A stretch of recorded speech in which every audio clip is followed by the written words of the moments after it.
మిత్రులారా నమస్కారం. ఈరోజు మనం తెలుసుకుందాం ఎలా బయోమాగ్నెటిక్ బ్రాసర్, ఇది ఐఎంసీకి చెందినది, మన శరీరంపై ఎలా పనిచేస్తుంది, ఏ విషయాలను అడ్డుకోవడంలో ఇది ఎక్కువ సహాయం చేస్తుంది. మిత్రులారా, ఇప్పటివరకు చాలా విషయాలను చూసాం. ఫ్యాన్, లైట్, వైర్, ఎలక్ట్రిక్ అవసరాలు, ఇవన్నీ చూసాం. ఇప్పుడు మొబైల్ను కొంచెం చూద్దాం. ఇది నా వద్ద ఉన్న ఒక మొబైల్ ఫోన్. నేను రేడియేషన్ మీటర్తో మొబైల్ ఫోన్ ఎంత రేడియేషన్ చూపుతుందో చూడాలనుకుంటున్నాను. చూడండి, మీరు చూడవచ్చు. నేను దగ్గరగా తీసుకెళ్తున్నప్పుడు రేడియేషన్ చూపిస్తుంది, వెనక్కి తీసుకెళ్తున్నప్పుడు రేడియేషన్ లేదు. మళ్ళీ కొంచెం దగ్గరగా తీసుకెళ్తున్నాను, కొంచెం దగ్గరగా తీసుకెళ్తున్నప్పుడు రేడియేషన్ చూపిస్తుంది.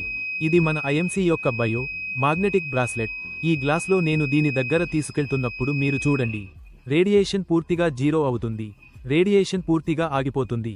మిత్రులారా, రేడియేషన్ వల్ల చాలా ఇబ్బంది మనకు ఉంటుంది. చూడండి, నేను దీని నుండి బయటకు తీసుకెళ్తున్నాను, దూరంగా ఉంచుతున్నాను. చూడండి, మళ్ళీ రేడియేషన్ ప్రారంభమవుతుంది. నేను దీని దగ్గర తీసుకెళ్తున్నప్పుడు మళ్ళీ రేడియేషన్ ఆగిపోతుంది.